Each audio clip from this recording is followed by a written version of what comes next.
طيب, donc, salam alaikum. Euh, une petite correction. واسمك فوزي, ce n'est pas la règle de Cheikh Ben Uthaymin, Cheikh l'Islam Ibn Taymiyyah. Non, Cheikh l'Islam Ibn Taymiyyah dit que toute chose que Allah Ta'ala crée, la personne ne la construit pas, et bien sûr ça veut dire ne peut pas la construire. Ne peut pas la construire, non. C'est-à-dire ne peut pas la créer. Et toute chose que la personne construit, Allah subhanahu wa ta'ala ne la crée pas. La crée pas pour qu'il y ait vraiment, yani, qu'il n'y ait vraiment aucune ressemblance entre la création d'Allah et la construction de la personne.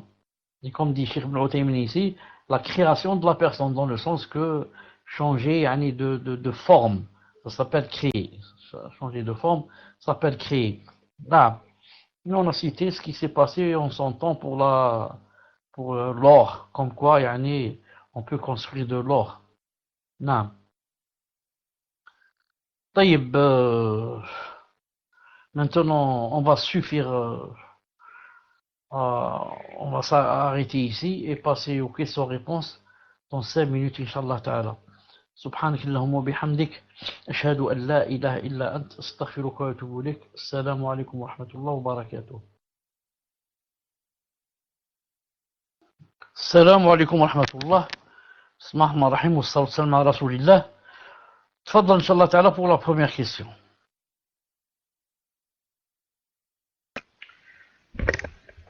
Salam alaikum wa rahmatullahi wa barakatuh, Sheikhana. Donc, avant toute chose, le frère Mahmoud s'excuse de ne pas pouvoir faire les questions ce soir. Donc, il m'a dit qu'il s'excusait auprès de vous. Donc, je vais le remplacer ce soir, Inch'Allah.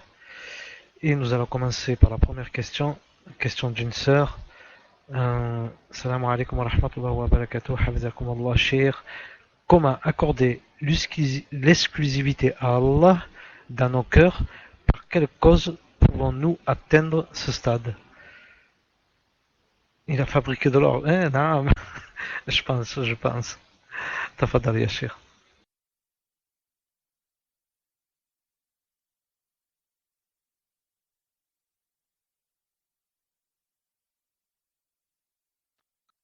Wa alaykoum salam wa rahmatullah. Franchement, la question pour moi n'est pas claire.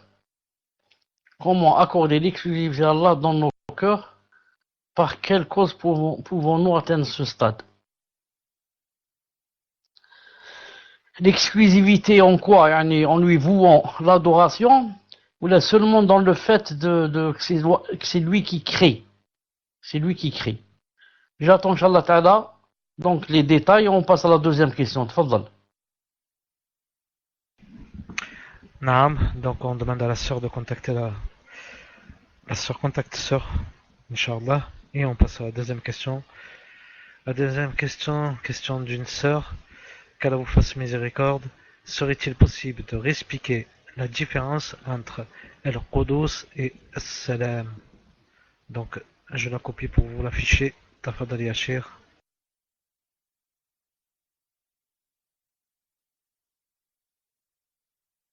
Naam, Quddus et Salam, il n'y a pas une grande différence, dit Cheikh Ben Uthaymin.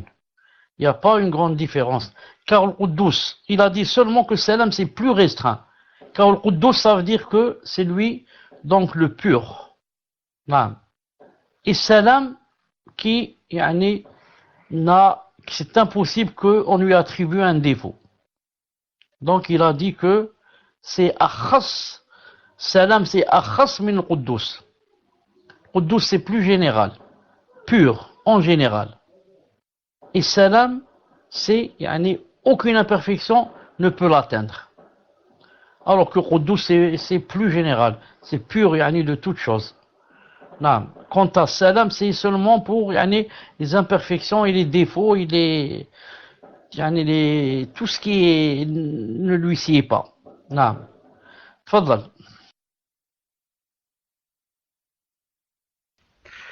Barakallahu fikum Cheikh. Donc on passe à la troisième question d'une sœur.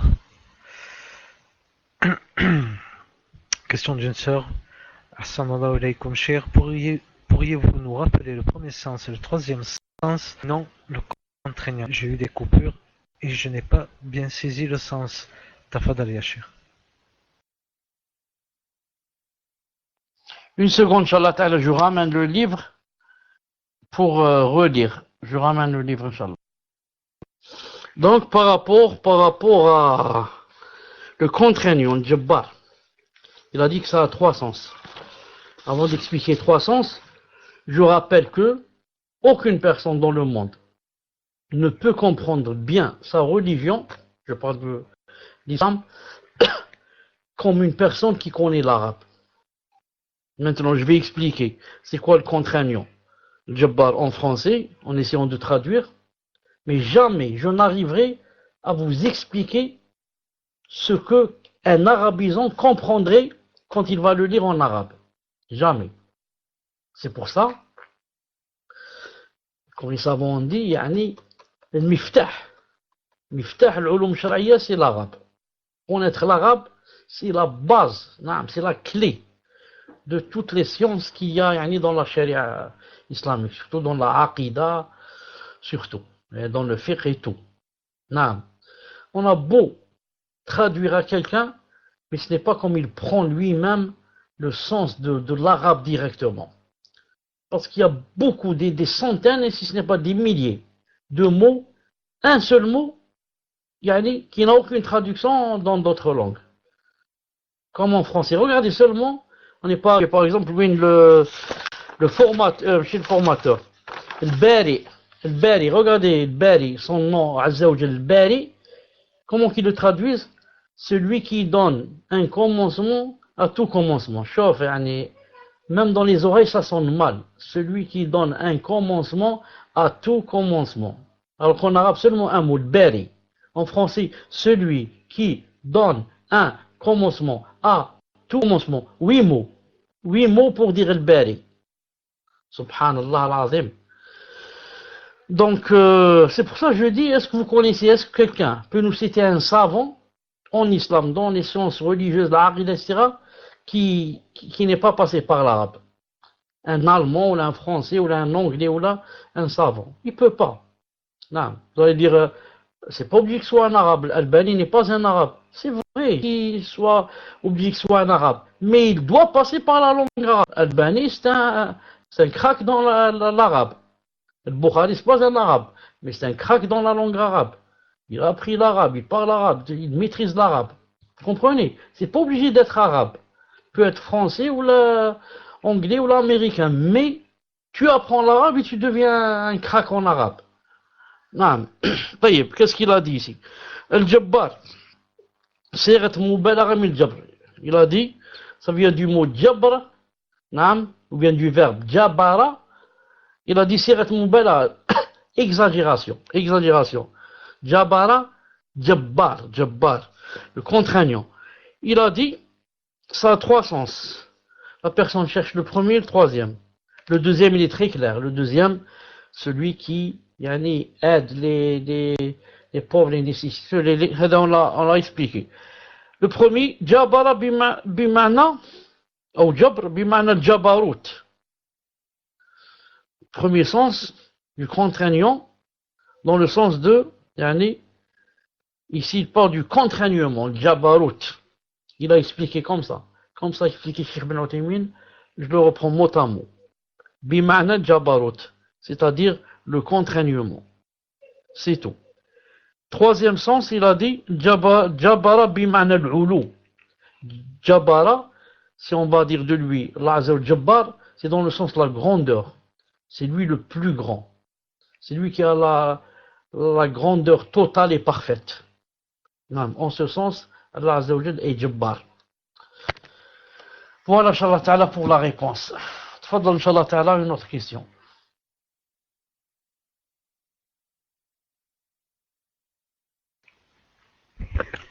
Donc on a des nouvelles de la sœur. La sœur a reformulé la première question. Comment faire pour qu'il n'y ait rien d'autre qu'Allah dans notre cœur et quelles sont les causes? Tafadal Yashir. La phrase pour qu'il n'y ait rien d'autre qu'Allah dans notre cœur, c'est un peu mal interprété. Non. Allah Azza wa Jal, c'est pas lui qui est dans notre cœur. Allah Azza wa Jal est au-dessus du trône. Naam. Il est dans l'élévation la plus parfaite.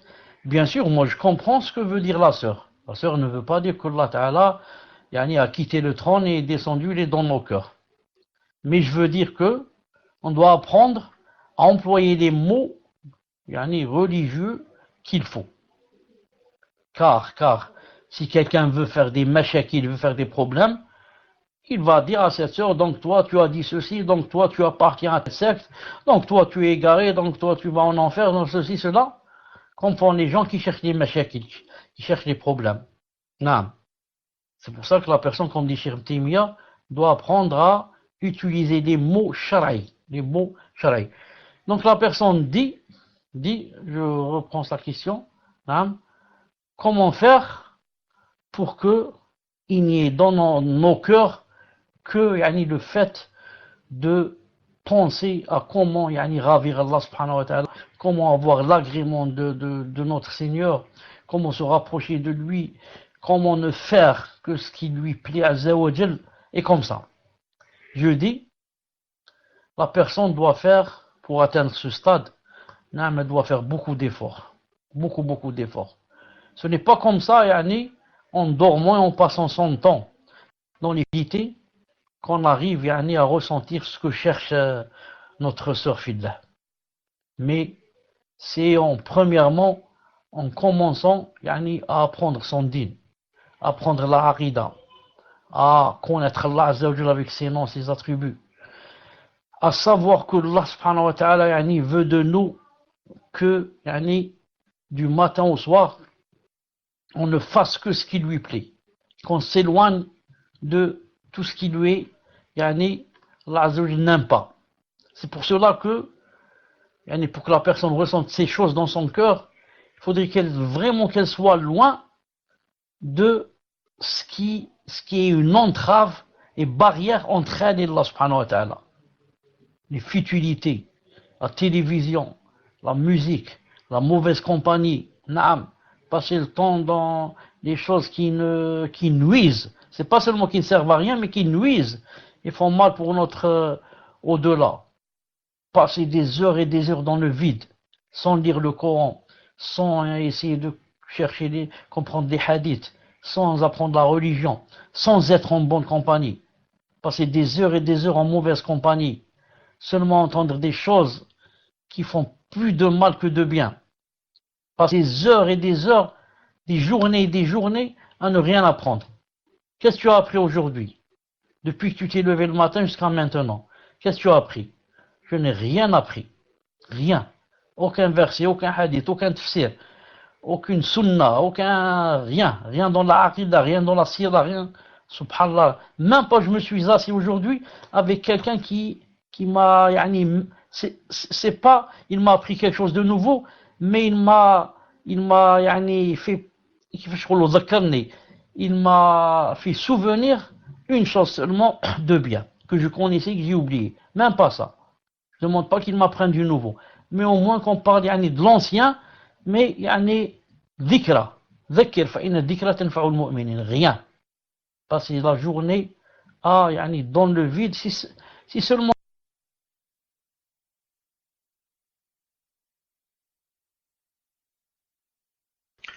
Cher, vous avez perdu le mic.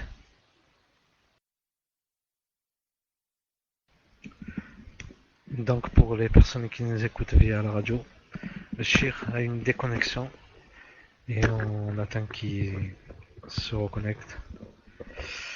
Inch'Allah.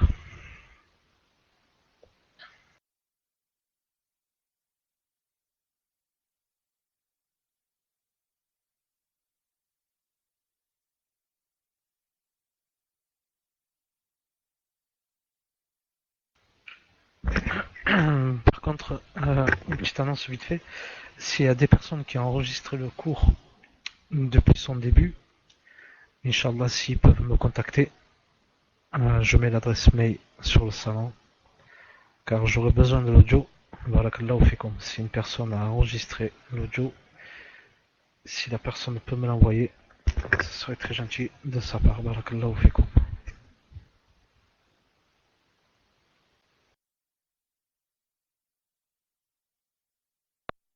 Salam alaikum, est-ce que vous m'entendez?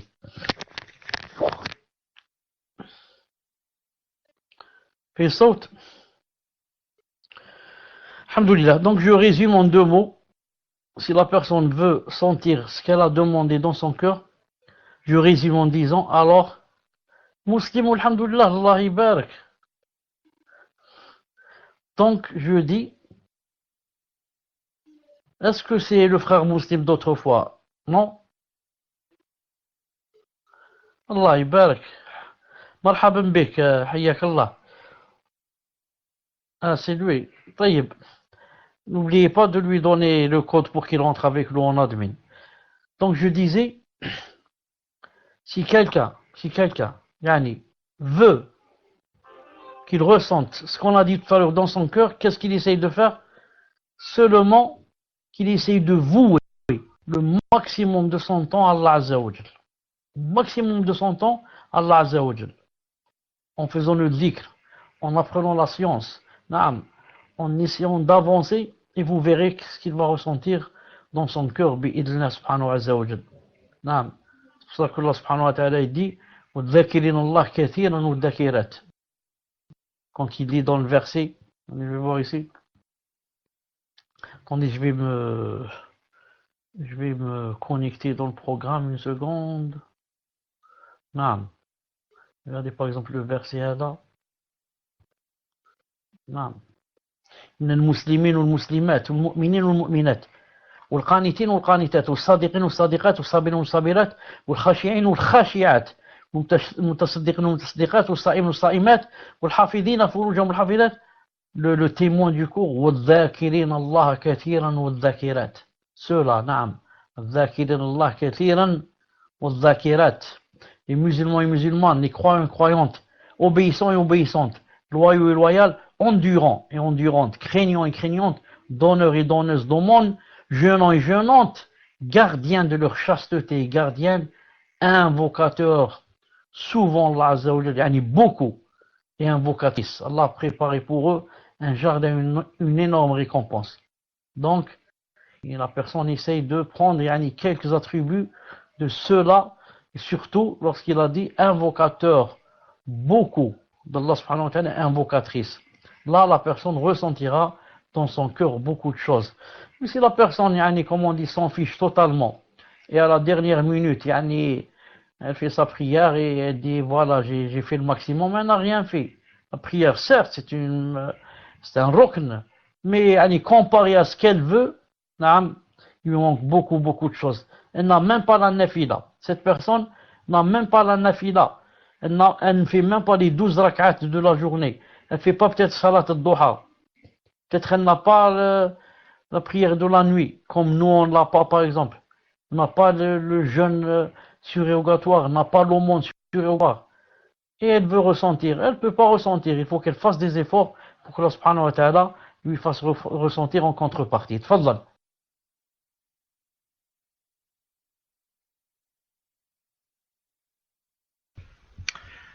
Barakallahu fikum, Cheikh. Juste pour avertir Muslim qu'il est débloqué. Donc on va passer à la prochaine question, question d'une sœur, qui est la 4e question. Salam alaikum wa rahmatullahi wa barakatuh, Cheikh. Pouvez-vous, barakallahu fikum, m'expliquer ce que vous avez dit sur Al-Iza d'Allah Azza wa Jal? Barakallahu fikum, Cheikh. Tafadal ya Cheikh.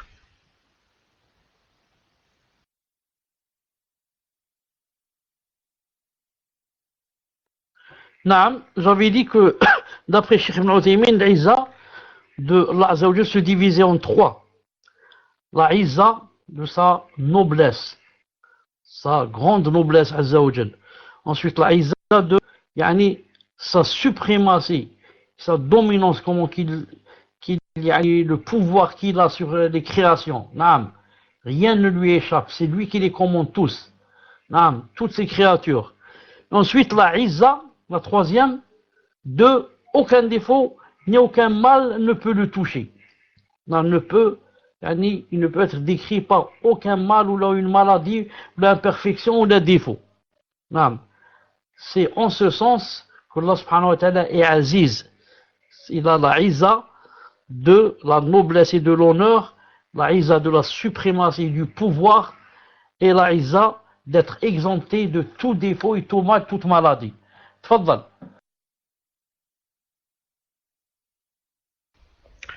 Barakallahu fikum, Cheikh. On passe à la cinquième question. Question d'une sœur. Pourrais-je avoir plus de détails concernant les noms d'Allah comme Al-Jabbar, Al-Mutakabbir? En quoi sont-ils valorisants pour Allah Azzawajal?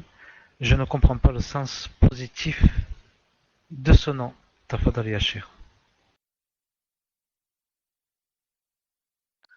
Répète la question, t'éloignant un peu du micro.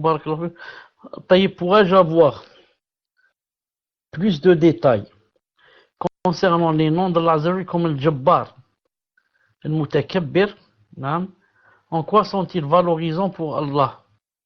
Je ne comprends pas le sens positif de ces noms. Ne peut pas comprendre le sens positif de ces noms si la personne a dans son cœur le sens négatif de ces noms lorsque on les affilie à des personnes. Lorsqu'on dit d'une personne Jabbar, ça veut dire l'injuste, le tyran. Ou en disant d'une personne Mutakabbir, l'orgueilleux, Mutakabbir. Je lui dis salam, il ne me répond pas. Je lui dis salam, il fait semblant de ne pas m'entendre. Il me rencontre dans la rue, il change de trottoir, Mutakabbir. En parlant des personnes, avec le sens négatif, ça c'est une chose. Maintenant, par rapport à Allah, c'est tout à fait le contraire. Al-Jabbar Azzawajal, ça veut dire dans les trois sens qu'on a cités. Dans les trois sens qu'on a cités. Je reprends ici les trois sens du livre. Donc, où est-ce qu'il a dit ici le Jabbar? Une seconde, je cherche le Jabbar. Il a dit, Jabbar, dans le premier sens du contraignement. Et Jabbar, dans le deuxième sens, c'est-à-dire que quand quelqu'un est malade, quand quelqu'un souffre, quand quelqu'un, Allah Azzawajal, c'est lui qui l'aide. C'est lui qui l'aide. C'est comme quelqu'un, comme on a dit tout à l'heure, qui se casse le bras et va à l'hôpital, on lui met le plâtre. Allah Azzawajal fait descendre dans les cœurs des gens qui ont des soucis. Bien sûr, je parle des pieux. Les gens qui ont des malheurs, les gens qui ont des épreuves. Allah Ta'ala fait descendre des choses dans leur cœur. Dans ce sens, il est contraignant. Et les Jabbar aussi dans le sens de, il a la grandeur parfaite. Il a la grandeur parfaite, la grandeur qui lui convient, la grandeur qui lui sied. Même si en parlant d'une personne, on dit qu'elle est, masha'Allah, elle est noble, elle ne peut jamais avoir la grandeur d'Allah subhanahu wa ta'ala. تفضل.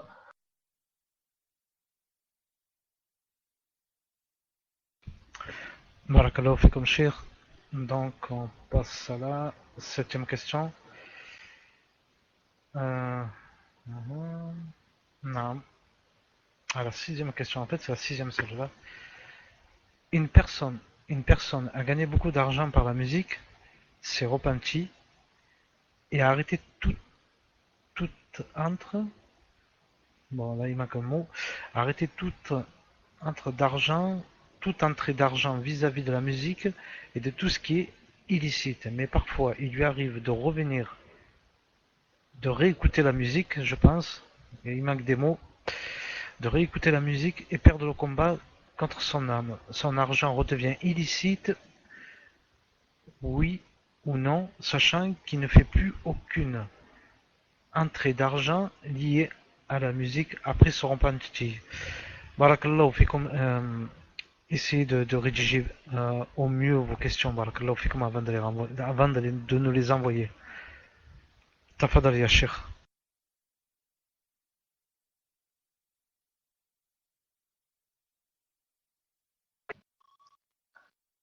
Le R qu'il y a dans la question, parce que j'ai pas entendu quand tu disais, j'ai pas entendu le R qu'il y a ici, mais parfois il lui arrive de R de la musique. Est-ce que ça veut dire de réécouter? Est-ce que ça veut dire de réécouter? Confirmez-moi si c'est ça.